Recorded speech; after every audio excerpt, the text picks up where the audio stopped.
And I know our amazing guest who's here with us today got even more than that. So I'm here with Laura Gassner Otting. Welcome.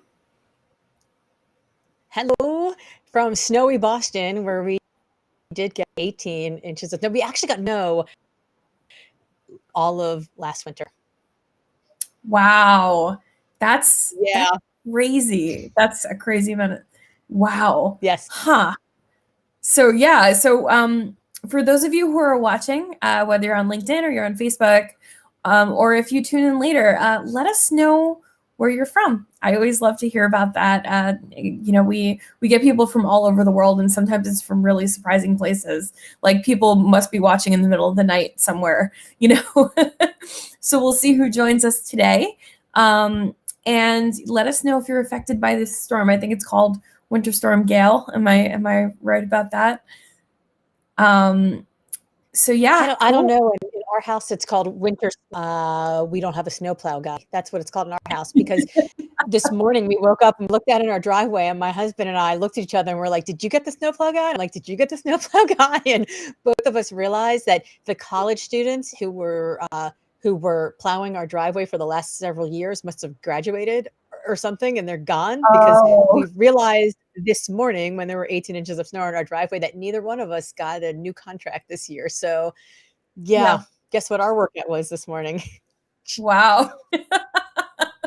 Well, I hope you I hope you're not too sore out there, having just shoveled. This is like one of the great things. This is like the one benefit of being a renter, right? So like we have a landlord. The landlord takes care of it. We're just chilling. But we have Alexandra in Atlanta. Welcome.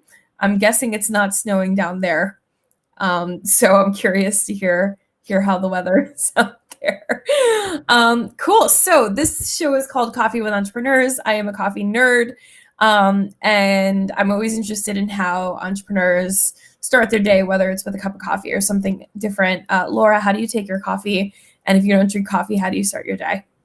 So I don't drink coffee, which is something that always shocks people, because I'm like, and when we were renovating our house, things were not going there. I'm talking to the contractor, who wasn't talking to the interior designer, and everybody was like fighting with each other. And at one point, the architect was like, "Well, why don't we have a meeting in the morning?" Or I was like, "We need to have a meeting in the morning. You're all coming to my house at 8 a.m. tomorrow. We see you." And he's like, "Okay, well, why don't I bring coffee and donuts?" And I was like, "Great, but I don't drink coffee." And he was like, "What do you mean you don't drink coffee?" And I looked at him and I was like, "Would you like to see me more caffeinated?" He was like, No, that's okay. So no, I don't drink coffee, but I have green tea. So every morning I have a cup of green tea, and that's really it. The only time I have coffee is before I go on stage, when I'm, doing a big speech, because I just need the Yeah. Then I can't sleep for 3 days is the problem, because I'm a slow metabolizer of caffeine. So for me, it's green tea with like a little almond milk, and that's it. Nice. Wait, so you were on, correct me if I'm wrong, Good Morning America? Is that the show that you were on? I was on, Good Morning. I was on actually Good Morning America and the Today Show. So that's awesome. So you had coffee before then. I did. And what's really funny is that, the thing that nobody really knows about those shows is that they're totally scripted. So when I was about to go on Good Morning America, I had to get, like, my call time for the green room was like 4 a.m. You go and, like, they're doing your hair and their makeup, and they make you look amazing, and they steam your clothes, and like you just look incredible because they're so incredible. And the producer, who had been working with me on the script for the previous 2 weeks, comes in and she's like, "Okay, let's do a run through." And she tries to do a run through with me, and I literally couldn't remember anything. And then they handed me coffee, and I had the coffee, and then she came back 10 minutes later, and I was like, I got it. I was like totally on. And I was like, now I understand why people drink coffee. It was like brain fuel. So yeah, I did have a day. Again, I did for like 3 days. So that is so awesome. So I have, you have it all day long, or are you like just a morning person? I'm a morning person, but like I drink an espresso drink in the morning. There are a bunch of really great small coffee shops in my area, and it's kind of one of those things that I feel I can do to keep supporting small business in my area. So, in the morning we'll get coffee, we'll get like lattes or cappuccinos delivered or something like that. So it's usually just 1 in the morning, maybe 2 if I'm not sleeping well or something like that, but it is brain fuel. You're absolutely right. Like I think clearer. My mood is better. I'm like sharper. I get less distracted with coffee. So, it is what I admire people who don't drink it, to be completely Well, I don't know, honest. healthy for you. You go and you have coffee somewhere. And I think there's something about the fact that somebody's making you this like super fancy coffee with like pretty like Yeah, coffee milk latte art on the top. And like there's just yeah, something like I think 90% of what I enjoy about it when I do have it is that it's just an experience. I like the absolutely. experience, the ritual of it. And in the morning because it's like hot and it feels good and like I don't know like if like cold water had the same stuff in it I just don't know that I'd like it as much. I like the ritual. Right, right. Yeah, same. I mean, before COVID, I would every morning go out to a coffee shop, and that was my routine, right? So it's kind of reminiscent of that, except we're home now. Um, Yes. awesome. So green tea, respect. It's good for you, and it gives you that good feeling in the morning. So you are the author of Limitless, and you're also working on a new project, which we spoke about recently, which is called Wonder Hell.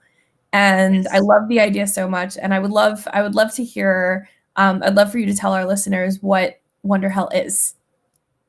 Yeah, well, we didn't just talk about it. You were awesome Mhm, enough to let me interview you for it. So mhm. your listeners will also get to read about you in the book when it comes. So when Limitless came out, it debuted at number 2 on the Washington Post bestseller list, completely Mhm, shocking me. I had mhm. no idea. Like I published Limitless and I had literally 0 people on my mailing. Like it's like I joke Wow. around and I'm like, how many people do you think I had? It's a trick question. I had none. And so I'm on the Today Show and I'm on all lists and and it's everywhere and I was completely overwhelmed. So I was actually on an airplane. I was on an overnight flight, a red eye, and I'm too old. I was sharing a stage with, I kid you not, Malala. Okay, Malala. Friday morning was my daughter's bat mitzvah. So I couldn't miss Malala, and I certainly couldn't miss the bat mitzvah. So the only thing I could do was be on the red eye. And my client had booked this beautiful, lot first class accommodations. And right before we're about to board, technical difficulties were craft, and don't worry, and we all get on, and I go from my flat first class seat to like a center seat coach that doesn't recline. So it's a red eye, and I'm about to turn. So I'm not. So at 4:30 in the morning, I open up my laptop and I write about this experience that I had, which is that I'm 1,500 miles away. I was, and 1,500 miles until where I'm going to be, and somewhere between the blur that was yesterday and the blur that's going to be tomorrow is the space I'm in right now. And the space I'm in right now is wonder hell because it is incredible and humbling and wonderful that anybody wants to spend even 5 minutes reading this book that I wrote, thinking about these ideas. And also, I've never been so tired in my entire life. Like, putting the book out there, the stress, the anxiety, all of it, right? I was Yeah. like, is it 4:30, 1:30 AM? Is it 7:30 AM? I don't know, but I know that it's wonder hell. It's wonderful and it's hell. It's wonder hell. And what I wrote about was that this moment of wonder hell is when the burden of comes in and unpacks its back right in the middle of your psyche. Hey, what you got for me? Yeah. Are you going to potential that you have now seen? Are you going to live into it or are you Mhm. going to let it pass you by? And I think that the burden of potential that you feel, your burden, is only as big as your ego. So when you start to realize that you have a talent or you have a skill or you have a potential that you didn't realize you have, you can't unsee it. So Yeah. you're left with and that choice is go for it. I'm 9 toes over the edge of incompetence and see what happens or live with regret. And so I wanted to interview people who have been in this space and what happened. And what's interesting is that everything I've read so far is a bunch of people that are like, here's how to get through it. Here's how to get to the other side of it. And like, I don't want to do that, because when you're in a space of wonder hell, the only way is to find your next wonder hell. Like, Right. you're like, okay, that worked. Let me try the next thing. Let me try the next thing. Let me try the next thing. And that's exciting. So I want to write the book about people like you who found that they had this potential that they didn't even know was in there, and didn't just try to survive it, but are excited to learn how to thrive in it. So yeah, that's what I'm working on this year. Is I've launched this podcast called Big Talk, and it's because I hate small talk, and it's just going to be interviews with people who have lived in wonder hell and who have figured out who they are and what they are and what they want to be, because they saw this image, this idea, this potential, and they decided to not just let it go by. Yeah. It's funny. It's funny because I almost needed to hear this. Like, I almost needed to hear you talk about this again today.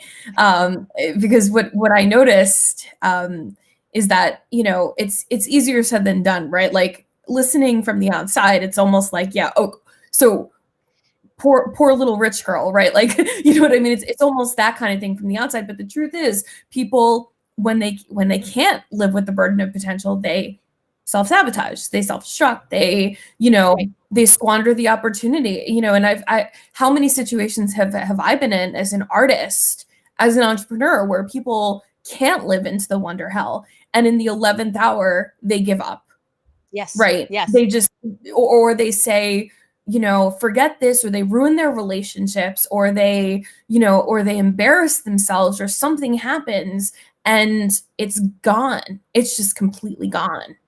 Yeah, and I think, I mean, there's obviously well-known examples. You look at someone like Michael Phelps, right? The most decorated Olympian ever, and or maybe Olympic swimmer. I think it's the Olympian ever, who struggled with unbelievable depression and dealt with all kinds of self-sabotaging behaviors because could not handle the burden of being this like person that everybody looked up to. Someone like right, like big, and ends up developing a alcoholism and all kinds of addiction issues, gambling, etc., Mhm. and self-sabotages relationships. So like, we see these kinds of things all the time.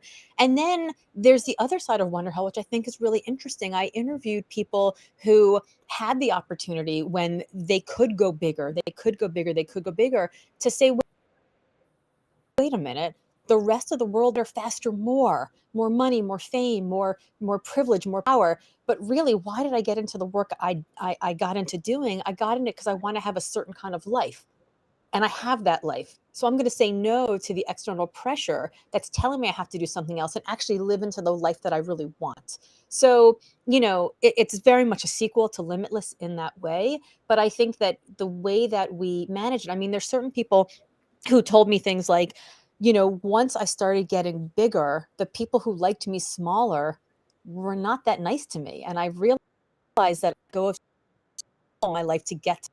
Yeah. I've had thought I didn't belong there. And I finally, by happenstance, somebody and did when I was younger, and rise up into my, my power and my belonging, because I found my own place by helping other people find theirs. And so there's just a lot of really interesting lessons that I've found from yeah. I mean, I think it's probably the reason I haven't started writing sort of thing with little rich girl, like, oh, boo-hoo, how to have it all, get it. Like, that's not the book I want to write. Of I want course. to write a book about how to, it's like how to get everything you want, but how to sustain success also, right? Like, there's so much that's written about how to achieve success, but there's not that much that's written about how to sustain success, other than like meditate. Yeah. Which, like, And I don't know. I don't know. I can't meditate. I don't think that's so far. So I mean, I really like. Mhm. Go ahead. I think you broke up. oh, I think, I like I'm plugged in. Oh.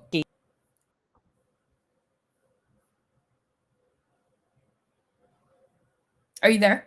And because everything I've read is like, yeah, I'm here. Oh yeah, go ahead. So everything I've read is about like, how do you like become philanthropic? How do you like, there's just like very specific things. It's like, once you've achieved it, how do you give back? And it's like, I think, and maybe this is just my lens as a woman. I think in this world, women get more opportunities for reinvention than men do sometimes. And maybe it's just because I'm about to turn 50, you know, and I've got 2 kids, one of whom is about to graduate from high school and go on to college. Moment in my life where I'm discovering different layers. I'm discovering different parts of me. I'm thinking about what it is to be in midlife. I'm thinking about what it is to maybe during a couple of years. But all of these are like on ramps and off ramps, and I think that able to figure out what each of these moments are, what each of these individual wonders and hells are that make wonder hell, and how do you continue to find more wonder in it than hell, or how do you, you know, honor the hell, honor the lessons, and glean from that and learn and keep going, so that you can continue to reinvent, grow, and peel additional layers of the onion. Because I think we're all such interesting people, be interesting people. But if we just put ourselves in a box and we say we can never get out of that box, and even if we see this possible potential over there and over there, and we're afraid to go for it because we're afraid something and we might fail, I'm just interested to know, like, how did people figure it out? How do they enjoy it? How do they enjoy the messy middle? Because every life stage, there's just more messy middle. Yeah. So how do you deal with the burden of potential? Because, you know, you've had to do it, right? You've had to be on stage with Malala and then get on the plane and be on a, you know what I mean? You've been there. So how did you sustain that? I stopped trying to be perfect. I think, and I don't know how much of this is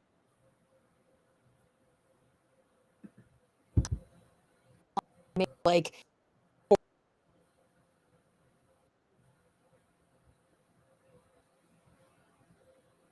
helped.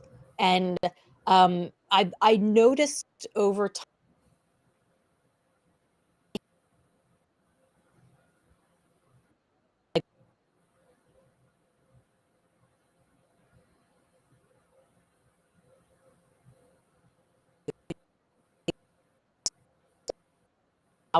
because they don't, there's just like, people have put a lot on me to notice that when I was radically vulnerable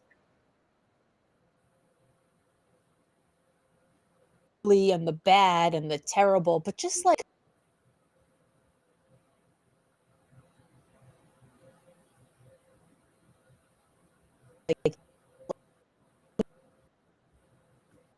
Oh, sorry, you froze again.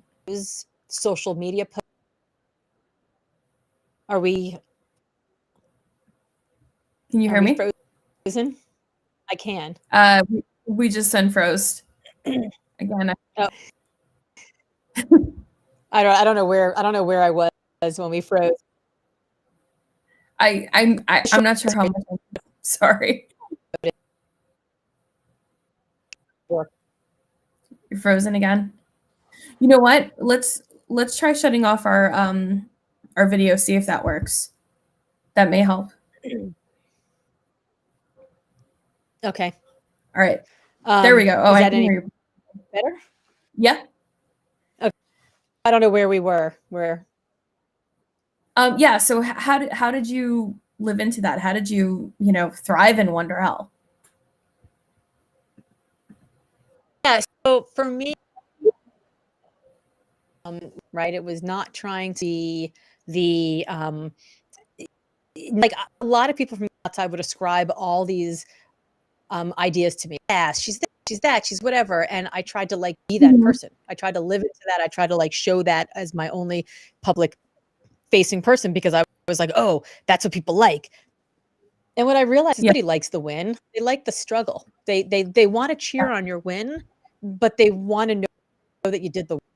work also. So I started sharing like not at 4 a.m. so that I go do my workout so that I could be home in time to take the kids to school. Actual photos of me like looking like, draggled mess. And that's okay because that meant I could do the things I wanted to do. And I wasn't always perfect doing it. And I think people, I think just like radical vulnerability for me was a way that I could, for me, it became much more sustainable because it was just real. It just became honest. Like I just did a podcast just before this. It's like, wow, you don't have a stage persona. He's like, you're the same person right here before we're talking as you are when you're live. And I'm like, yeah, because it's too hard to be two different people. Like just being the same person. I don't know. Hell is just like being the same person all the time. And that's easier said than done, right? I mean, how hard is it it's hard to craft the stage persona, but it's also really hard to be vulnerable in the way that you're vulnerable. Yeah, I don't know that it is. It's funny. I get a lot of compliments about how vulnerable I am and how like you're so courageous and it's so brave and it's so that and I don't know. I think it's harder not to be. I really do. I think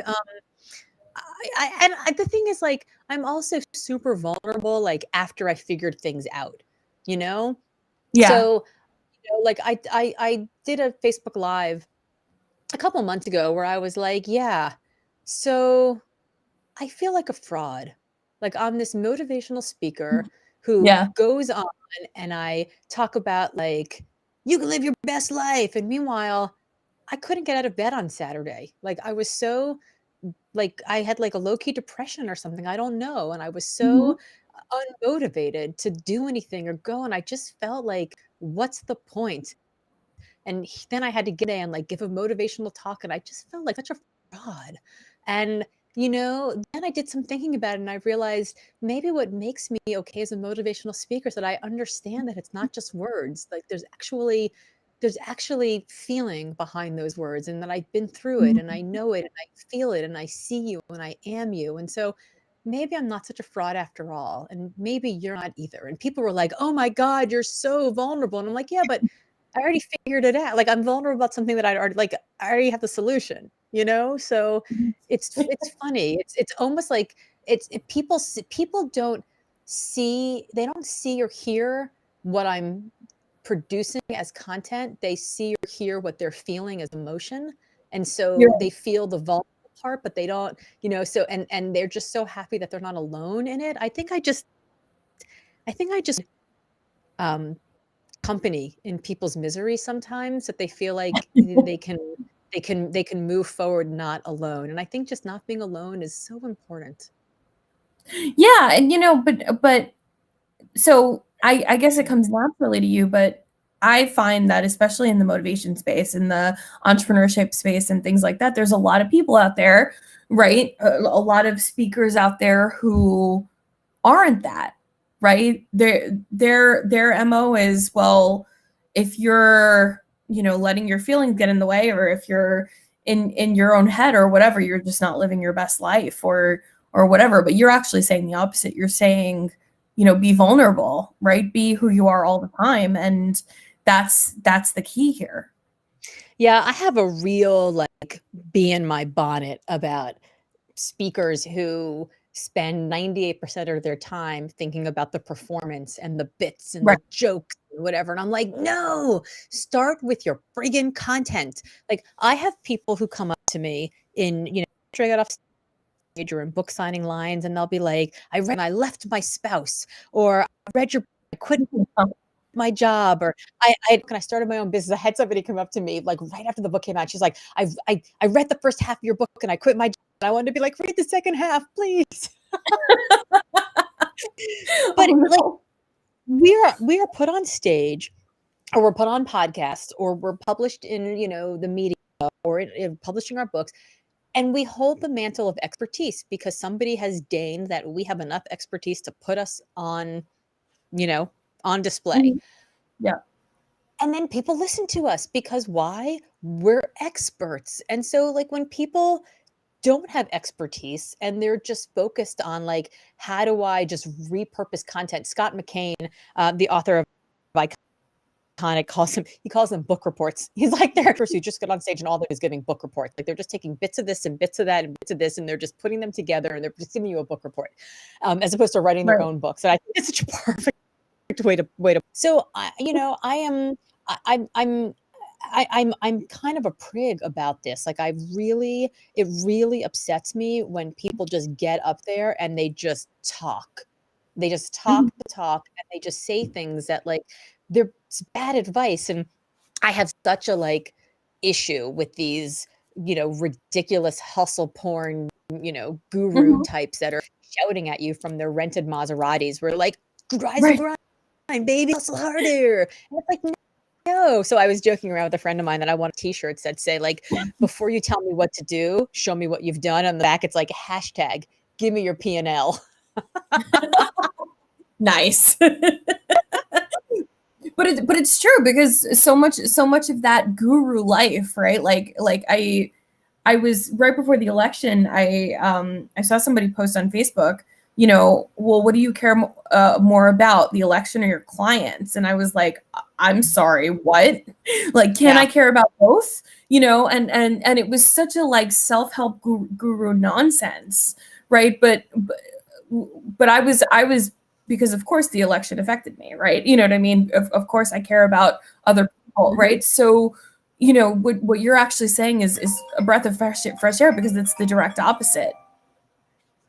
Well, I mean, I would like to say I care about the election, and I care about my clients who I've chosen to be my clients because they also care about the election. Right. Exactly. And if you're working, I mean, look, I get it. Like everyone's got to put, food on the table and pay their rent or their mortgage or whatever. And sometimes you don't get the privilege to pick and choose all of your clients. But like, I just like, there was somebody who wanted to come work for me, and I took a look at her social media, and it wasn't that she voted differently than I did. It was that she was spreading like crazy, unreliable, unsubstantiated nonsense about, the party I vote for. And so it wasn't that we had different political views. It was that she chose to communicate about hers with irresponsibility and hatred. And I think it's okay that I want to hire her because of that. In the same way that there have been plenty of clients that take one look at my resume and they see that I worked in Bill Clinton's White House as a presidential appointee, and they don't want to put me on their stage. And that's okay too, right? Like freedom of speech is allowed, but freedom of consequences isn't. And I am okay living with the consequences of my speech. And I just think that this isn't like any other election. And frankly, I think that if your politicals get in the way of someone else's human rights, they're not political views, they're moral stances at that point, to me. And anyone who would argue differently probably has never had to fight for their rights in front of a court of law. Right. Agreed. Totally agreed. And I really respect that, you lead with that. You lead with the fact that you're proudly having been a part of the Clinton administration. I'm all in. I mean, look, I got trolled on social media by Ann Coulter. So, like it's for people who don't like me, they do not like me. And for people, I'm a hero, right? Like, I don't know. I just stand, I think that you're either for something or you're against it. And I think, I mean, was it Elie Wiesel who said that, silence is falls on the side of the oppressor? I mean, I totally, with apologies to Elie, completely butchered that quote. But I feel like silence is complicity now, especially now when it really is a matter of human rights. And I have one son that wants to go to a military academy, wants to join the military when he graduates in 6 months from high school. I have another son who's gay, and so I have a home with two very different children, both of whom deeply affected by who is in power in the White House, in the Supreme Court.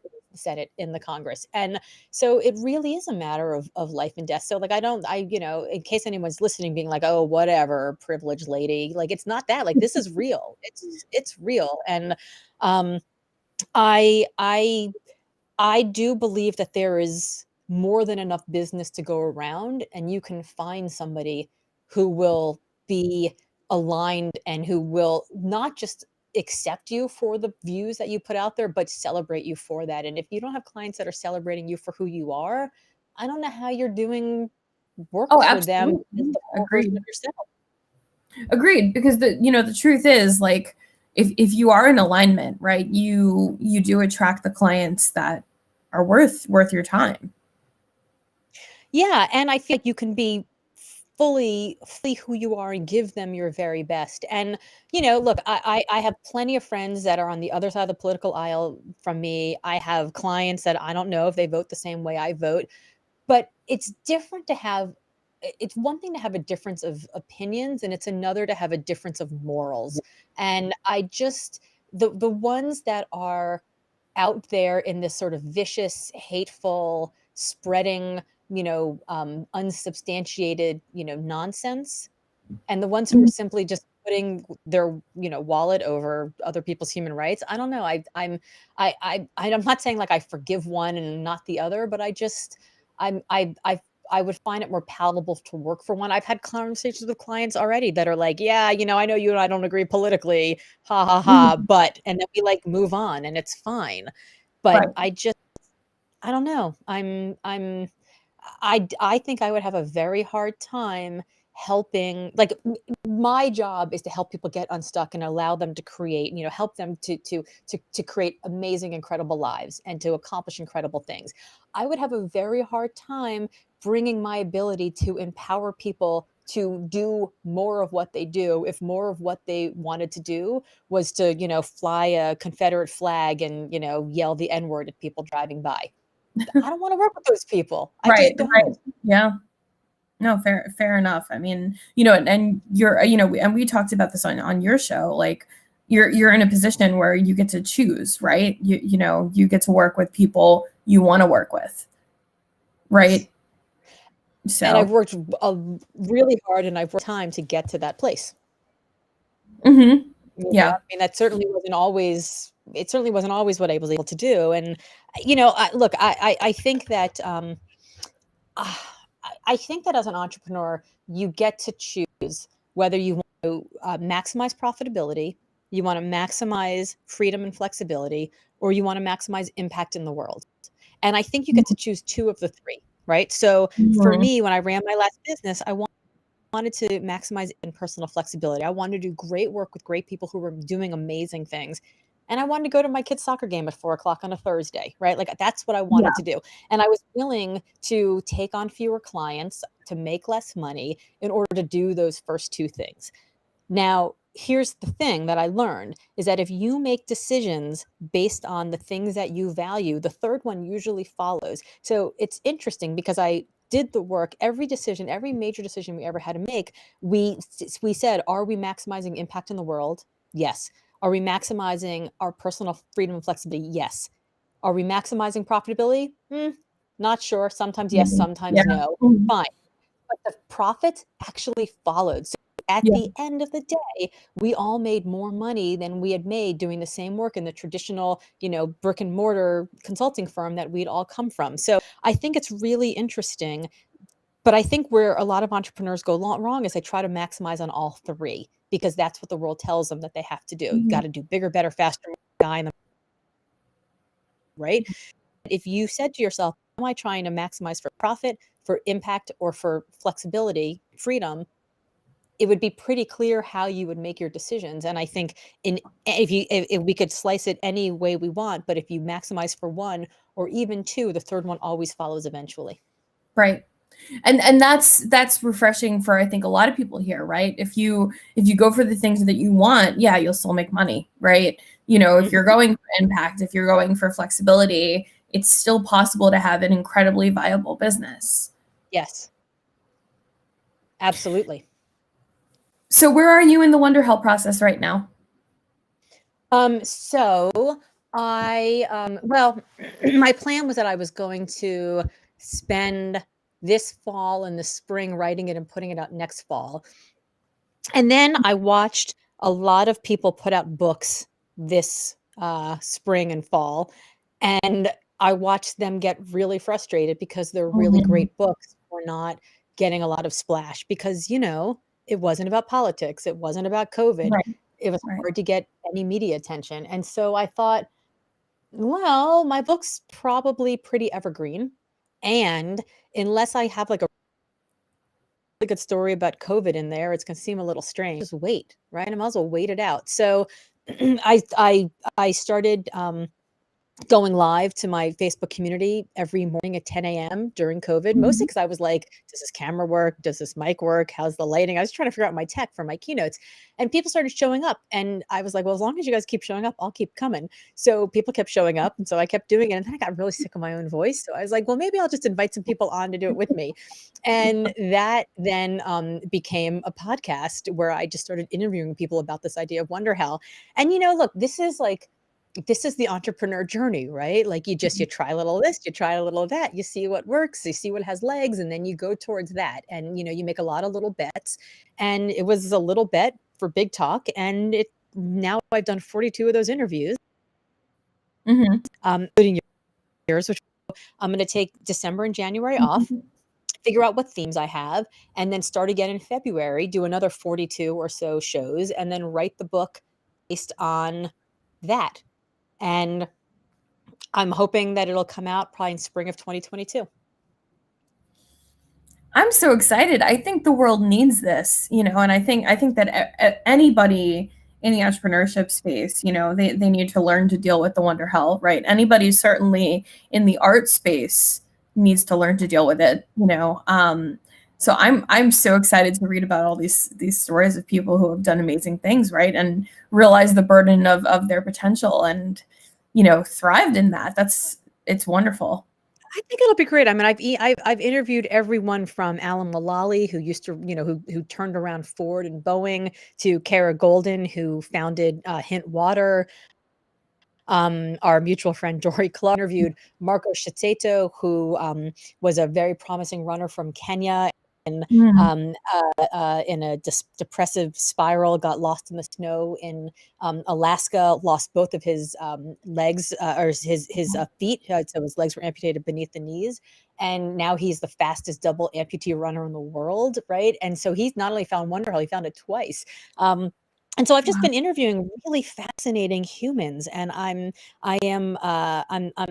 interviewed Jackie Summers, who was the first and I think still only African American in the United States who had a license to make liquor. I mean, just really interesting people from all walks of life and all different types of professions. And and everyone has a different story. So it's been really fun. And what I found is that when I explain this idea to people, they're like, oh yeah, I know that Yeah. feeling. I never had a Yep. word for that feeling. I know that feeling. Yep. And in a way, it's kind of like congratulations, right?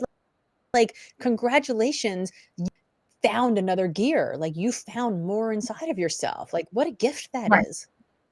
Right. And it is. It's scary, and I know I've told you, like, there have been moments where I'm just like, that's it, I'm giving up. I'm going under the covers and I'm never Yep. coming out, right? Yep. Yep. Even when things are going well, like it's legitimately scary and it sounds so silly. Like the poor little rich girl thing was by no means a jab because I've been there. Like people are like, what are you complaining about? You're amazing. And I'm like, okay, well, I'm really, it's scary. It's a scary place to be. And so the fact that you're leaning into this and writing these stories, I mean, I can't wait to hear about this runner, right?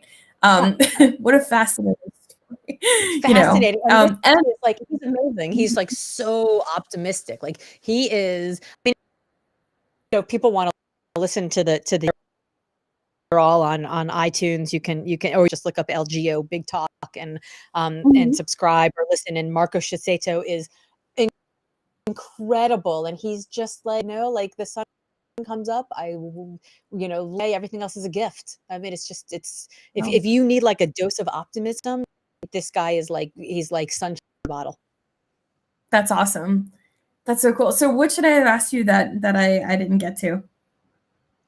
You should have asked me what my plans are to watch a day, an Amazon Prime debut. That's what you should have asked me.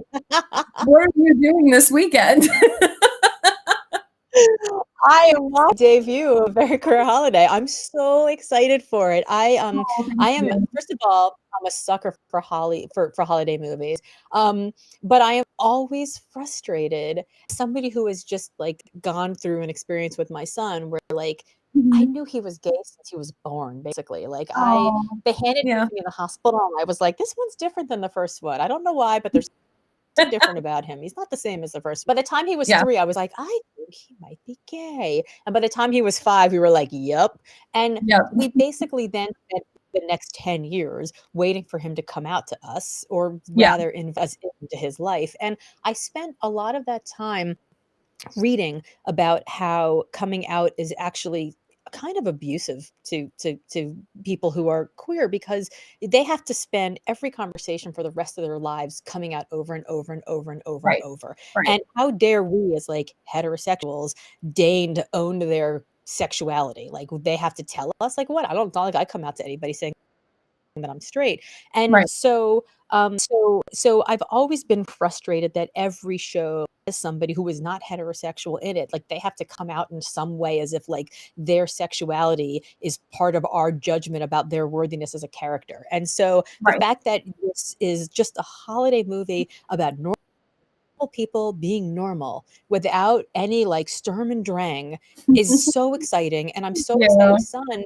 and just be like, look, here are normal people being normal, doing normal Right. things because they're normal, because they're people, that's what humans are. So I'm so excited that this exists in the world. And I'm really Yeah. hoping that it's going to teach Hollywood that that someone's sexuality is not like the center of their character. Like that's not the first adjective that a gay character should have.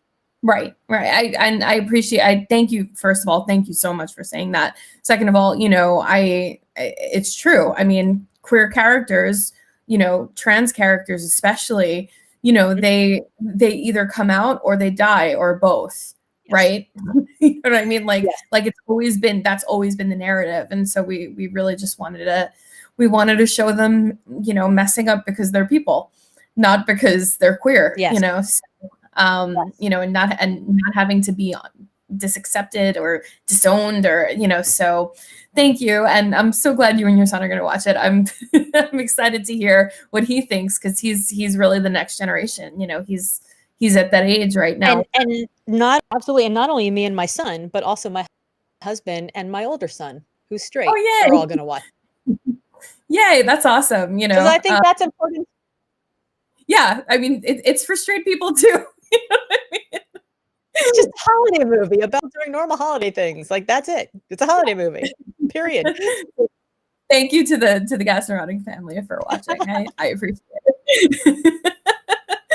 Well, this has been so much fun. Thank you so much for joining me. It's been wonderful to talk to you. What a way to spend an hour on a Thursday. Oh my God, it was super fun. I'm sorry that that Mother Nature and her snowstorm has disrupted my ability to see your face for this hour, but still fun to hear your voice. That's all right. We still had a good conversation, I think. So Awesome. It was awesome. great. Well, I'll see you on the other side, and thank you so much for being here. All righty. Good luck this weekend. Thanks. Bye-bye. Bye.